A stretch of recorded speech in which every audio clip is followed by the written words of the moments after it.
Bonjour à tous et bienvenue dans cette nouvelle vidéo. Aujourd'hui, je vais vous parler de l'expérience de la vie par la souffrance. Alors, c'est pas très chouette, mais c'est très important d'en parler quand même parce que ça fait partie de la vie.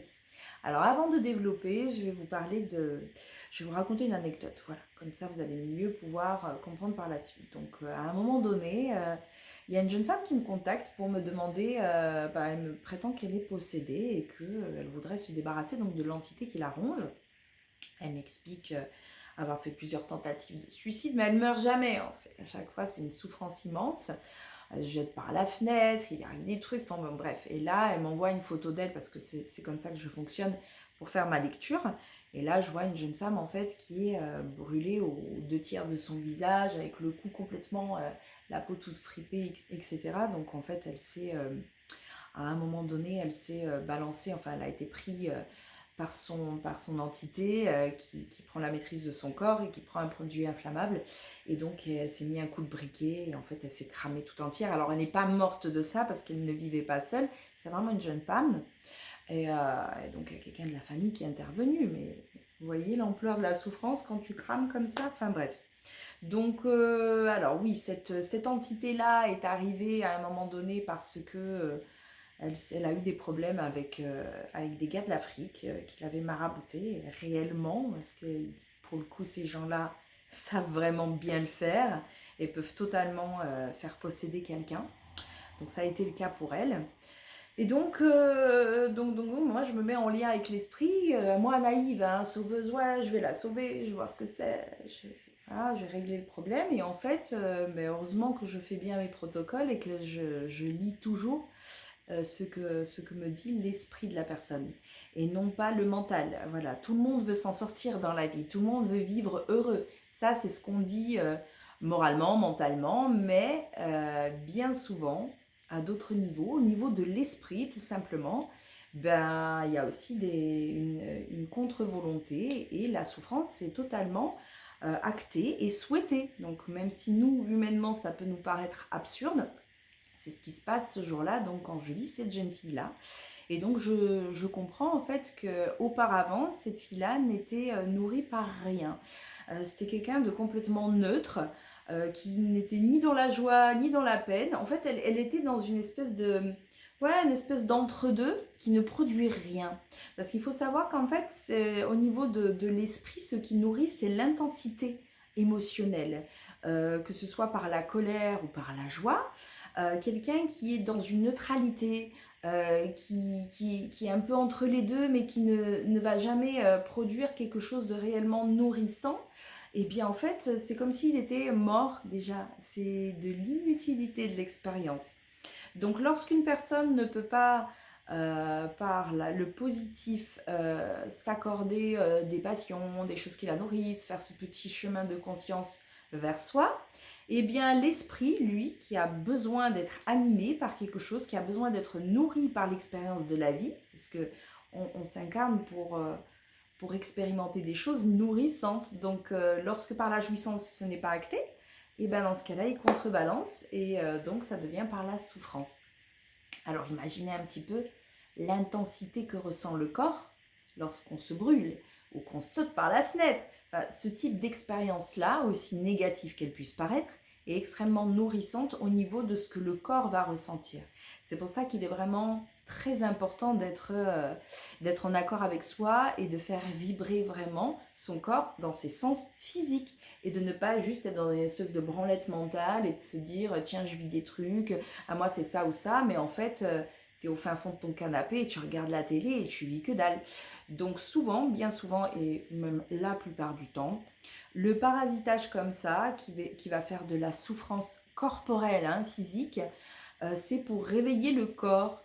Eh bien, c'est parce que justement la personne n'avait aucun intérêt personnel, n'avait rien de nourrissant avant. Voilà, donc je voulais vous raconter cette histoire parce que moi, elle m'avait vraiment traumatisée. Moi, je voulais l'aider, cette nana-là, et en fait, au niveau de l'esprit, on me disait, mais non, en fait, il faut que l'entité reste. Ce scénario-là qui en est découlé, ah oui, les méchants marabouts qui ont fait ceci, cela, ce n'est qu'un scénario qui découle dans une réalité. euh, par rapport à des choix de l'esprit qui sont déjà faits à d'autres niveaux. Tout ce qui se crée dans notre vie, c'est vraiment ce qui découle de la volonté de l'esprit. Mais vraiment, il faut le comprendre, il n'y a rien qui arrive comme ça, par méchanceté ou je ne sais quoi. Non, non, non, c'est vraiment un souhait de nous à d'autres niveaux pour expérimenter la vie et même la souffrance, même ça, voilà, ça peut paraître absurde à dire. Nous, mentalement, humainement, tout le monde va dire qu'il veut être heureux, mais en fait, c'est pas vrai. Et tous les gens qui souffrent, c'est une volonté de l'esprit. Souvent pour éveiller le corps ou pour nourrir, voilà, l'être d'une intensité qui n'avait pas lieu. Donc, alors je voulais aussi m'adresser à tous ceux qui sont thérapeutes et qui font des actions énergétiques sur les autres, de toujours avoir ce protocole-là, de d'abord demander à l'esprit de la personne quelle est sa volonté. Parce que moi, quand j'ai fait mon diagnostic, moi j'étais persuadée que j'allais la sauver cette fille, ça me semblait évident. Et en fait, pas du tout. On me disait, ah non, non, mais il faut que ça reste comme ça. Elle va encore faire plusieurs tentatives et tout. Ça va vraiment l'animer, ça va vraiment la faire énormément souffrir. Et comme ça, l'expérience, elle est bien, elle est nourrie. Et ensuite, elle va mourir. Et bon, je pense que depuis le temps, elle est morte, malheureusement, ou heureusement pour elle, ben, je ne sais pas. Mais en tout cas, il faut respecter cette volonté de l'esprit de faire son expérience. Et l'esprit a vraiment la possibilité de l'expérimenter avec la polarité, donc soit par la jouissance, soit par la souffrance. Et ça, il faut l'acter. Donc pour toutes les personnes qui veulent faire, qui font d'ailleurs des soins énergétiques, qui font des protocoles de guérison, les guérisseurs, là, tous ces gens-là, n'oubliez jamais de d'abord faire votre diagnostic, de voir quelle est la volonté de l'esprit, pour ne pas vous engouffrer à votre tour à vouloir sauver quelqu'un qui ne le souhaite pas. Parce que ce qui peut se passer également, c'est quand on joue trop sa vie pour sauver l'autre, en fait, on ne respecte pas la volonté de l'esprit. C'est que, alors, s'il y a maladie, s'il y a guérison souhaitable, etc., c'est qu'il y a forcément une entité. Hein, voilà, il y a toujours une entité derrière. L'entité, elle va se transférer aussi en vous, si vous ne respectez pas la volonté que l'entité soit là. Donc il faut aussi, même si ça peut paraître absurde, respecter ça. Respecter la volonté de souffrir de quelqu'un et que c'est son expérience et qu'il y a des raisons à cela. Et c'est comme ça. Et on ne peut pas changer les gens et on ne peut pas non plus s'épuiser, nous, en fait, à essayer de sauver quelqu'un qui est déjà condamné et c'est sa volonté. Alors c'est très compliqué de dire à quelqu'un qui n'a pas conscience de son esprit, parce que les gens n'ont l'esprit, on pourrait dire, c'est l'inconscient, si voilà. C'est vraiment compliqué à dire à quelqu'un, ben voilà, en fait, ta souffrance, elle est cautionnée et elle est justifiée et c'est bien comme ça. Parce que humainement, nous, on a une éthique mentale, morale, qui fait que non, on n'a pas envie d'avoir mal et c'est pas cool du tout d'avoir mal. C'est affreux de souffrir. Mais quelqu'un qui a une conscience un peu plus élevée pourrait le comprendre totalement. Et donc pour toute personne qui fait des soins, attention à cela. Vraiment, lisez d'abord l'esprit et son chemin pour pas vous épuiser à nourrir une entité, parce que c'est l'entité que vous allez nourrir, vous n'allez jamais pouvoir sauver la personne. Donc ne nourrissez pas ces entités-là, laissez-les faire leur boulot.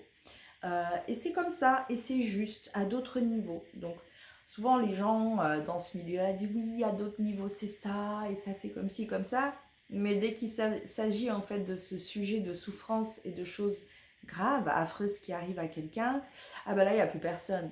Et c'est ce qui nous rend humains, hein, garder cette posture-là. Mais ne vous faites pas avoir par les entités, dans ce sens que elles sont souhaitées. Les entités ne rentrent pas dans des corps parce qu'elles sont méchantes et qu'elles n'ont rien d'autre à faire. Il n'y a pas des démons dans le bas astral qui sont là, qui jouent aux cartes et tiens, on va aller bouffer l'autre, on va aller rentrer dedans, on va le ronger un peu, on en veut à sa lumière. Non, pas du tout. C'est vraiment l'esprit qui est aux commandes. De tout ce qui nous arrive vraiment, c'est la volonté de l'esprit. Nous sommes les marionnettes, non pas de tout le reste, mais de notre esprit avant tout. Et on pourra avoir conscience des choses au moment de la mort, pour le pourquoi du comment. Et des fois, les gens ont vraiment besoin de vivre une vie de merde, remplie de choses affreuses, peut-être pour évoluer à d'autres niveaux, à des niveaux que nous, ça nous échappe. Et tant mieux, moi j'ai pas envie de comprendre ça. et peut-être pour l'après, chose qu'on ne voit pas nous non plus de notre de notre petit point de vue, bah pour les vies d'après, ça a une cohérence, c'est la cohérence de l'esprit, il faut la respecter, voilà. Donc encore une fois, n'essayez pas de sauver quelqu'un qui est déjà condamné, respectez ça, et c'est en fait, c'est en ayant cette posture de respecter ce qui est, d'accompagner au mieux, c'est là que vous aussi, vous allez pouvoir apporter quelque chose de positif à cette personne. Voilà, je pense avoir fait le tour de ce que je voulais vous dire. J'espère que ce sujet vous parle ou pas, mais en tout cas qu'il puisse vous aider à comprendre des choses et surtout vous éviter à vous épuiser pour les gens qui font de l'énergétique, à essayer de faire les choses là où il n'y a aucune possibilité. Donc n'oubliez pas, quand vous travaillez sur quelqu'un, demandez toujours à son esprit qu'est-ce qui est cohérent pour lui. Voilà, si vous avez des questions, n'hésitez pas à me les poser, je serai ravie d'y répondre. Et en attendant, je vous fais un gros bisou.